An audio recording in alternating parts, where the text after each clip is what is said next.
कहानी एक मॉल से शुरू होती है जहां रिच लड़की सारा का एक्स बॉयफ्रेंड उसे परेशान कर रहा था। अचानक उसका कॉफी का कप उसके 100 मिलियन के हाई हील्स पर गिर जाता है। इसी समय एक युवक सामने आता है और अपनी शर्ट से उसके जूते साफ करता है। सारा का एक्स बॉयफ्रेंड और गुस्से में आता है। सारा उस लड़के को डेट पर बुलाती है, लेकिन वह लड़का काउंटर पर रखी बैग्स में ज्यादा दिलचस्पी दिखाता है और मना कर देता है। सारा इम्पल्सिवली अपने ब्लैक गोल्ड क्रेडिट कार्ड से सारे डिजाइनर बैग्स खरीद लेती है। अगले दिन सारा सीधे उसके घर जाती है प्रपोजल देने। उसके माता पिता चकित हो जाते हैं क्योंकि वे नहीं समझ पाते कि उनकी बेटी अचानक इतनी गंभीर क्यों हो गई। सारा एक बड़े बिजनेस साम्राज्य की वारिस थी। माता पिता के तलाक के बाद उसका सौतेला भाई उसके विरासत का बड़ा प्रतियोगी बन गया। सारा को शक होता है कि उसका सौतेला भाई एक अभिनेत्री के साथ संबंध रख रहा है। जांच करते समय एक अजीब लड़का सामने आता है। जब सारा उसकी मदद अस्वीकार करती है, वह लड़का कुछ ऐसा कहता है जिसे वह नकार नहीं पाती। मजबूरी में सारा उसके साथ बिस्तर के कपड़े तह करती है। धीरे धीरे उनका नजदीकी बढ़ता है और सारा अपनी जांच पर ध्यान नहीं दे पाती। वह लड़का युनहाओ होता है। अभिनेत्री ने सारा को फंसाया था। एक दिन सारा एक कैफे जाती है जहाँ सभी सिंगल लड़कियाँ एक लड़के को देख रही होती हैं। वह युनहाओ होता है जो बारिस्ता के रूप में काम कर रहा है। शुरुआत में सारा उसे नजरअंदाज करती है, लेकिन जब उसे 2 बार बिलिंग में डिस्काउंट मिलता है और उसके कॉफी कप पर दिल बनाया होता है, वह मुस्कुराती है। उस दिन से जहाँ भी सारा जाती है, युनहाओ दिखाई देता है और मॉल में भी उसे गुलाब का फूल साइलेंटली देता है। सारा कंफ्यूज हो जाती है कि यह कोई नया फ्लर्टिंग स्टाइल है। कुछ दिन बाद सारा अपने ऑफिस में काम कर रही होती है, तब एक डिलीवरी बॉय बिना अनुमति के अंदर आता है। सारा गुस्से में आ जाती है, लेकिन वह डिलीवरी बॉय केवल असली रिसीवर को लेटर देना चाहता है। वह डिलीवरी बॉय युनहाओ ही होता है। अब सारा को सच में शक होने लगता है कि यह लड़का कुछ प्लान कर रहा है, लेकिन युनहाओ भी गलतफहमी में है। उसका सपना है कुछ बड़ा करने का। सारा का पिता भी एक अमीर परिवार से आया था और अपने लिए जगह बनाने के लिए कड़ी मेहनत करता है, लेकिन सारा जैसी पावरफुल महिला अक्सर दूसरों द्वारा जज होती है। एक दिन शेयर होल्डर मीटिंग में सारा को लगता है कि उसकी प्रतिभा को आखिरकार मान्यता मिल रही है, लेकिन पुराने बिजनेसमैन मजाक उड़ाते हैं बजाय उसकी काबिलियत को पहचानने के। सारा यह सब सुनकर गहराई से अपमानित महसूस करती है, लेकिन शेयर होल्डर्स का सामना नहीं कर पाती। अपने गुस्से को निकालते हुए वह अपनी कार धो रही होती है, तब युनहाओ वहाँ दिखाई देता है। युनहाओ कहता है कि वह कार वॉश का भुगतान करेगा, लेकिन बदले में केवल एक कॉफी चाहता है। सारा मान जाती है और कैफे में बैठते ही सारा अपने लिए स्टेक ऑर्डर करती है, जबकि युनहाओ सिर्फ देखता रहता है। सारा अपने दिल की बातें नहीं बताती, लेकिन पूछती है कि वह हर जगह उससे क्यों टकराता रहता है। इस असामान्य संगति के पीछे युनहाओ का असली सपना था पादरी बनने का। उसकी माँ इससे सहमत नहीं थी और दोनों में बड़ा झगड़ा होता है। अंत में युनहाओ घर छोड़ देता है और ठान लेता है कि एक दिन अपने परिवार को आर्थिक रूप से सुरक्षित करेगा। दूसरी ओर सारा करोड़पति होने के बावजूद अपने जीवन में लापरवाह थी। उसका भव्य घर पूरी तरह अव्यवस्थित हो गया था। एक दिन उसने घर की गंदगी देखकर तुरंत क्लीनिंग सर्विस बुलाई और 10 हाउसकीपर भेजने को कहा, लेकिन जब क्लीनर आता है तो सारा चौंक जाती है। कंपनी केवल एक ही मजबूत आदमी भेजती है और वह युनहाओ ही होता है। युनहाओ को भी नहीं पता था कि यह घर सारा का है। कमरे को देखकर उसने काम शुरू किया और सारा उसकी संगठनात्मक कला से प्रभावित हो गई। सब कुछ व्यवस्थित होने के बाद जब युनहाओ जाने ही वाला था, उसने देखा कि घर का झूमर टूट गया है। मदद करते समय एक गलती हुई और झूमर टूटकर टुकड़ों में गिर गया। युनहाओ सदमे था। वो झूमर 6.8 मिलियन डॉलर का था। युनहाओ ने कहा कि वह सारा के लिए काम करके पैसे चुका देगा, लेकिन सारा तुरंत मना कर देती है और कहती है कि पैसे सीधे ही दे। युनहाओ जिद करता है कि वह रोज घर साफ करेगा जब तक ऋण पूरा न हो जाए। सारा थोड़ी संदेह में थी, लेकिन जब युनहाओ कैजुअली बताता है कि वह पादरी बनने वाला है और महिलाओं में कोई दिलचस्पी नहीं रखता, तो सारा सोचती है कि अब मेसी घर भी परफेक्टली साफ है और उसकी व्यस्त दिनचर्या में हाउसकीपर होना उपयोगी रहेगा। अगले दिन दोनों सुपरमार्केट जाते हैं और घर के लिए सब कुछ खरीदते हैं। उन्हें देखकर कोई नहीं कह सकता कि यह मालिक और कर्मचारी हैं। वे बिल्कुल एक जोड़े की तरह दिखते हैं। जल्दी ही युनहाओ को उसके एक पूर्व सहकर्मी ने रोका। सारा ने ध्यान देना शुरू किया कि यह लड़का कितने अलग अलग काम कर चुका है, क्योंकि जहाँ भी वे जाते कोई न कोई उसे पहचान लेता। सामान्यतः शांत रहने वाली सारा अब काफी जिज्ञासु हो गई थी। उस दिन एक और हाई लेवल बिजनेस मीटिंग हुई। कुछ पुराने शेयर होल्डर्स ने फिर वही पुरानी बातें शुरू की। महिलाएं सिर्फ सुंदर दिखने के लिए हैं और नेतृत्व के लिए योग्य नहीं। सारा गुस्से को काबू में रखने की कोशिश करती है, लेकिन जब उसने देखा कि उन्हें सिर्फ इसलिए ड्रिंक सर्व करने तक नहीं दिया जा रहा कि वह महिला है, तो वह आहत होकर मीटिंग छोड़ देती है। शेयर होल्डर्स शायद भूल गए थे कि सारा का सौतेला भाई झू जायू है। अक्सर उनके क्लैश के बावजूद झू जायू तुरंत प्रतिक्रिया देता है। अगले दिन वह सीधे शेयर होल्डर्स को चेतावनी देता है कि अगर वे कंपनी में काम करना चाहते हैं तो सारा का सम्मान करें, अन्यथा बाहर का रास्ता दिखाया जाएगा। रात में भी जुजायु एक और शेयर होल्डर बैठक में जाकर खुलेआम चेतावनी देता है कि अगर किसी ने सारा के साथ बुरा व्यवहार किया या केवल इसलिए कि वह महिला है, ड्रिंक्स सर्व करने को मजबूर किया तो उनका नुकसान होगा। सारा जब घर आती है तब वह इतनी थकी होती है कि मेकअप भी नहीं हटा पाती, लेकिन उसका स्मार्ट और हैंडसम हाउसकीपर युनहाओ तुरंत मदद करने लग जाता है। तभी दरवाजा बजता है। जुजायु खड़ा है। सारा घबरा जाती है और युनहाओ को छिपाने के लिए कहती है। युनहाओ छोटे पप्पी के साथ बेडरूम में छिप जाता है, लेकिन पप्पी की जोरदार भौंक सुन जुजायु सब समझ जाता है। मजाक में वह अंदर जाकर चेक करना चाहता है। सारा नर्वस होती है। जुजायु उसकी घबराहट देखकर मुस्कुराता है और चला जाता है। जुजायु जाने के बाद युनहाओ चुपचाप बाहर आता है, माफी मांगता है और सारा को सुंदर कैंडी बॉक्स देता है। अब घर जो पहले खाली लगता था युनहाओ की वजह से जीवंत हो गया। युनहाओ ने न केवल घर को व्यवस्थित किया बल्कि सारा की जिंदगी का भी ख्याल रखने लगा। सारा बिना हिचकिचाए अपनी सभी बिजनेस परेशानियां उसके साथ साझा करती है, लेकिन एक दिन सारा को शक हुआ, क्या युनहाओ का कोई और मकसद है? जब उसने सीधे पूछा, युनहाओ बिना झिझक कहता है, हाँ मैं तुम्हारा पैसा चाहता हूँ। असल में युनहाओ चर्च का वॉलंटियर था और उसका सपना सारा को प्रेरित करना था ताकि वह गरीबों की मदद करे। यह सुनकर सारा हंस पड़ी और बोली, अगर तुम चाहते हो कि मैं दान दूं तो मुझे अपनी एक मुस्कान देना पड़ेगा। मुझे तुम्हारी मुस्कान पसंद है। युनहाओ ने तुरंत प्यारी मुस्कान दी और इसी तरह सारा का दिल पिघल गया। अगले दिन चर्च को 1 करोड़ का दान दिया गया।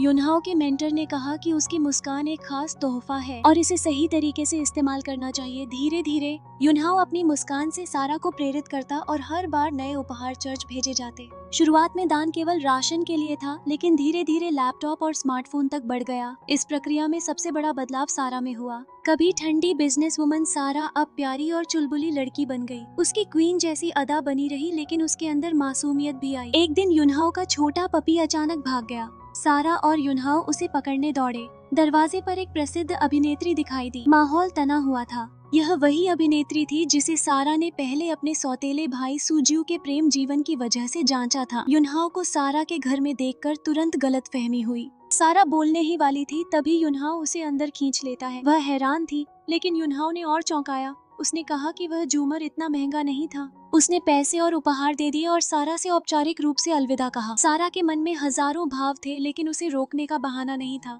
फिर पहली बार सारा, जो कभी अपनी भावनाएं सामने नहीं दिखाती थी, युनहाओ से एक अप्रत्याशित सवाल पूछती है। उसके जन्मदिन पर उसके पिता ने एक कैलेंडुला का पौधा भेजा जो खुशियों का प्रतीक था। सारा के दिल में हल्की गर्माहट आई। अगले दिन परिवार की मिलन सभा थी। उसे लगा कि यह जन्मदिन के लिए हो सकता है, लेकिन जब उसने वहां अभिनेत्री को देखा, उसका मूड बदल गया।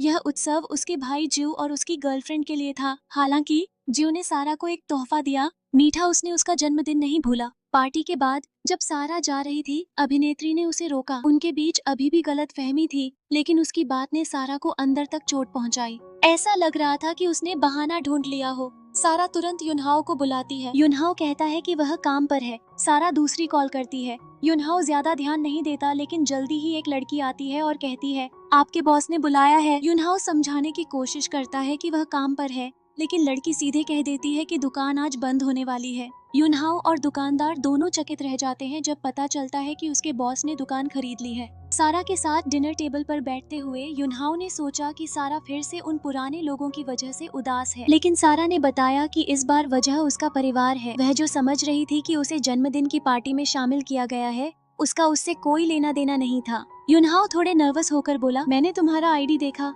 तुम्हारा जन्मदिन आज नहीं है। सारा जल्दी से स्पष्ट करती है कि उसका असली जन्मदिन आईडी में लिखी तारीख से अलग है। युनहाओ इसे अपने दिमाग में रखता है। वह वेट स्टाफ को बुलाता है और बिल देने की कोशिश करता है। सारा मना करती है, लेकिन युनहाओ अपनी बात पर अड़ा रहता है। उस शाम जब सारा काम से बाहर आती है, युनहाओ उसके ऑफिस के बाहर इंतजार कर रहा होता है। सारा को थोड़ा अजीब लगता है कि युनहाओ इतना प्रोएक्टिव है। तब युनहाओ जन्मदिन का केक निकालता है। उसने सोचा कि सारा ने अपने जन्मदिन पर केक नहीं खाया, इसलिए वह उसे माफी और खुशियां देना चाहता है। सारा जब युनहाओ को केक और मोमबत्ती के साथ देखती है, उसे अंदर से अजीब गर्माहट महसूस होती है। वह कहती है कि उसे जन्मदिन पर फूल मिला था, जिसका अर्थ था खुशी आएगी। युनहाओ यह सुनकर चौंक जाता है और उसका भाव और भी जटिल हो जाता है। सारा गहरी सांस लेती है और महसूस करती है कि वह युनहाओ की भावनाओं को समझ चुकी है। बिना कुछ कहे सारा पलटकर चली जाती है। युनहाओ केक पकड़कर खड़ा रह जाता है, जैसे उसे रिजेक्ट कर दिया गया हो। ऑफिस लौटकर सारा सामान्य तरीके से प्रतिक्रिया नहीं करती। वह चिंतित, उदास या रोती नहीं है। इसके बजाय वह अपने हाथ जोड़कर प्रार्थना करती है, जैसे वह युनहाओ की वापसी की कामना कर रही हो।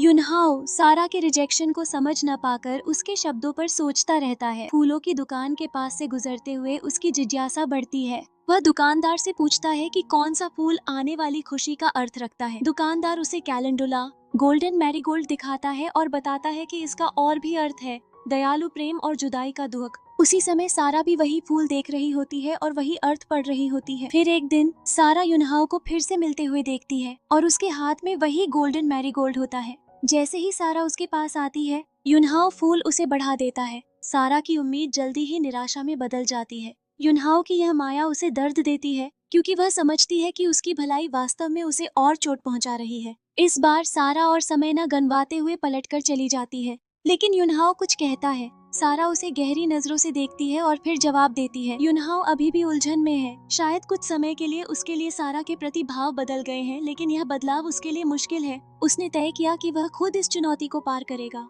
आज सारा के ऑफिस में एक अनपेक्षित मेहमान आया। वह आदमी जानबूझकर सारा के पास आया था, एक खास संदेश देने। उसका नाम चोई की हो था, जो अब दक्षिण कोरिया लौटने वाला था। सारा का चेहरा जटिल भावों से भर गया। उसे पता था कि पिता और उनकी पूर्व पत्नी से पैदा होने के बावजूद वह विरासत की दावेदार थी, लेकिन उसका भाई शू जियू, जो असली चेयरमैन लिन का पोता था, अधिक योग्य था। अगर सारा को अपने भाई से मुकाबला करना था तो उसे बाहरी समर्थन की जरूरत थी, और चोई की हो वही समर्थन था जिसे पहले शादी के लिए तय किया गया था। सारा को लग रहा था कि यह शादी सिर्फ एक बिजनेस डील है, लेकिन अब जब युनहाओ उसकी जिंदगी में था, सारा उलझन में थी। अगर वह शादी नहीं करती तो भाई से विरासत की लड़ाई हार जाएगी, और अगर वह शादी करती तो युनहाओ का क्या होगा? अपने ऑफिस में कैलेंडुला फूल को देखकर सारा ने भीतर से हिम्मत जुटाई और तुरंत युनहाओ को कॉल किया। युनहाओ उस समय चर्च में पादरी से अपनी भावनाओं के बारे में बात कर रहा था। पादरी ने कहा कि शायद अगर वह पादरी की वेशभूषा पहने तो अपने फैसलों के जवाब मिल सकते हैं।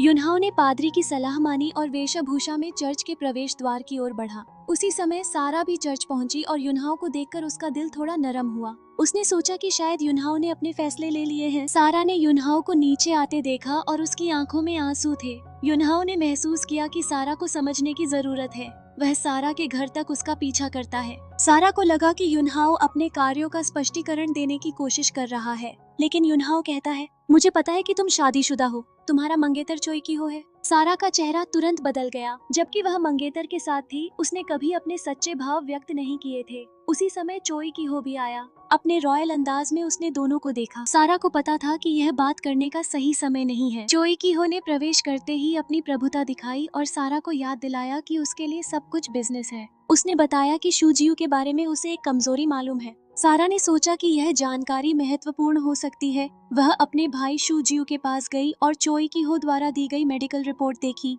शूजियू को एक दुर्घटना के बाद गंभीर फेस ब्लाइंडनेस था। अगर सारा को अपने भाई के खिलाफ कुछ करना होता तो यह एक गंभीर दोष हो सकता था, लेकिन जब सारा ने यह समझा, उसका मन शांत हो गया। सारा ने चोई की हो के खिलाफ अपनी स्थिति स्पष्ट कर दी। सारा ने अपने व्यवसाय और व्यक्तिगत जीवन दोनों में अपना रुख बदल लिया। चोई की हो को यह बदलाव पसंद नहीं आया और गुस्से में उसने सड़क पर पैसे फेंक दिए। सारा ने यह देखकर थोड़ी नफरत महसूस की। उसी समय उसने युनहाओ को डेट पर बुलाने का निर्णय लिया, लेकिन जब युनहाओ ने दुकान में नया बैग देखा, उसने सारा के निमंत्रण को थोड़ा नजरअंदाज किया। सारा ने फिर अपनी ब्लैक कार्ड निकाली और सारे हाई एंड बैग्स खरीद लिए। इसके बाद दोनों एक छोटे स्ट्रीट स्टॉल पर गए। सारा का मूड थोड़ा मिला जुला था, लेकिन उसका दिल नरम हो गया, जैसे पुराना और नया भाव एक साथ मिल रहे हों। सारा थोड़ा उदास थी क्योंकि युनहाओ अब पादरी बन चुका था, इसलिए उसने अपनी भावनाएं सहजता से दिखाने की कोशिश की। जब युनहाओ ने इसका ध्यान दिया तो उसने सीधे सारा से कहा। सारा ने धीरे से जवाब दिया कि वह बुरी और नकली महिला है और सिर्फ दोस्त बने रहना चाहती है। युनहाओ ने हल्की मुस्कान दी और सारा बस उसे देखती रही। अगले दिन सारा ने परिवार की दावत में सभी को अपना निर्णय बताया। उसने साफ कहा कि वह चोई की हो से शादी नहीं करेगी क्योंकि वह उससे प्यार नहीं करती। सारा के पिता ने उसका समर्थन किया और खुश होकर उसके साथ खड़े रहे। सारा का भाई जान चुका था कि यह निर्णय केवल शादी न करने का नहीं, बल्कि उसके पीछे एक और योजना भी थी। यह खुलासा सभी के दिलों को हल्का कर गया और शादी का अवरोध खत्म हो गया। दावत के बाद सारा और उसका भाई घर छोड़ रहे थे। यह पहली बार था जब सारा ने अपने भाई को अपने निर्णय सीधे बताए। सारा ने सोचा कि अब उसे विरासत के लिए भाई से लड़ने की जरूरत नहीं, क्योंकि उसके दिल में एक और सही निर्णय था। कुछ दिन बाद चोई की हो को पता चला कि शादी रद्द हो गई। वह गुस्से में सारा के ऑफिस गया। सारा शांत खड़ी रही और कहा कि वह शादी तोड़ना चाहती है। चोई की हो बहुत गुस्से में था और बोला कि वह केवल इसलिए मदद कर रहा था क्योंकि उसे लगा कि सारा असहाय है। फिर धमकी दी, लेकिन सारा ने प्रतिक्रिया नहीं दी और चोई की हो अपना गुस्सा रोकते हुए चला गया। सारा ने चुपचाप युनहाओ की ओर देखा, जो अभी भी अपने निर्णय पर अडिग था। सारा के चेहरे पर मुस्कान थी। उसका निर्णय बिल्कुल सही था। युनहाओ घर गया और लंबे समय के बाद अपने परिवार से बात की। उसके परिवार, जिनके पहले उसके पादरी बनने के फैसले का विरोध किया था, अब उसका समर्थन कर रहे थे। युनहाओ को थोड़ा अजीब लगा, लेकिन उसने कुछ नहीं कहा और अपने कमरे में चला गया। उसके माता पिता कुछ नहीं बोले, लेकिन उसकी बहन सब समझ गई। बहन ने तुरंत युनहाओ से पूछा कि क्या वह किसी के साथ रिश्ते में है। उसने बहुत जिज्ञासा दिखाई और युनहाओ को परेशान किया। इसी बीच युनहाओ और उसकी बहन के पास एक लग्जरी कार रुकी। उसकी बहन ने देखा कि कार से एक खूबसूरत महिला उतर रही है। वह सोचने लगी, यह कौन है, और चौंकते हुए बोली, युनहाओ ने अपने लिए कितनी खूबसूरत लड़की चुनी है। सारा को लगा कि उसका भाई युनहाओ को छोड़ देगा, इसलिए वह थोड़ी चिंतित हुई। युनहाओ थोड़े भ्रमित थे, लेकिन सारा के साथ कार में समय बिताकर उन्होंने अपने रिश्ते को औपचारिक रूप दिया और डिनर पर गए। डिनर के दौरान उन्होंने अपने भविष्य की योजनाओं पर चर्चा की। युनहाओ ने कहा कि अब वह पादरी नहीं बनने वाले और दूसरा करियर सोच रहे हैं। सारा ने सुना कि युनहाओ जज बनने का सोच रहे हैं तो वह थोड़ी हैरान हुई, क्योंकि दक्षिण कोरिया में न्यायिक परीक्षा बहुत कठिन होती है। लेकिन युनहाओ मुस्कुराए और कहा कि उसने सियोल यूनिवर्सिटी के लॉ विभाग से स्नातक किया है, इसलिए यह उसके लिए संभव है। सारा समझ गई कि यही कारण है कि युनहाओ का परिवार उसे पादरी बनने की इजाजत नहीं देना चाहता था। डिनर के बाद सारा ने युनहाओ को घर छोड़ने की पेशकश की। उन्होंने अपने माता पिता से मिलने की बात की और युनहाओ को लगा कि सारा के परिवार की स्थिति देखकर उसे दबाव लग सकता है। कार से उतरते समय सारा ने कहा कि युनहाओ ने अभी तक किराया नहीं दिया। युनहाओ थोड़े भ्रमित थे, लेकिन अंत में सारा को घर छोड़ने का निर्णय लिया। अगले दिन जब सारा युनहाओ को स्कूल से लेने गई, एक सहपाठी ने उसकी ओर ध्यान दिया। सारा शुरू में उसे नजरअंदाज करना चाहती थी, लेकिन युनहाओ को देख वह थोड़ी ईर्ष्या करने लगी। सारा ने देखा कि युनहाओ को यह ईर्ष्या पसंद नहीं आई। सारा समझ गई कि इस समय उनके रिश्ते में बदलाव आया है। युनहाओ अब सारा के प्रति अधिक पॉजिटिव महसूस कर रहे थे और सारा ने सोचा कि भविष्य में गलतफहमियां हो सकती हैं। इसलिए उसने युनहाओ को थोड़ा स्पेस देने के लिए एक दिन छुट्टी ली और उनके घर जाकर उनके माता पिता से बातचीत की। सारा ने सीधे कहा कि उनके करियर और रिश्ते पर चर्चा जरूरी है। यह सुनकर माता पिता थोड़े चौंके, लेकिन सारा का उद्देश्य युनहाओ को दिखाना था कि उनका रिश्ता अब सिर्फ उनके बीच नहीं बल्कि औपचारिक रूप से प्रतिबद्ध है। इसके बाद सारा और युनहाओ की जिंदगी अधिक सहज और आरामदायक हो गई। उन्होंने पहले परिवारों के बीच के दबाव को हल करना शुरू किया और फिर अपने बीच की बातें सुलझाईं। वे अब अपनी दुनिया में समय बिताने लगे और किसी भी चीज से डरने लगे नहीं। और इसी के साथ ये कहानी समाप्त होती है।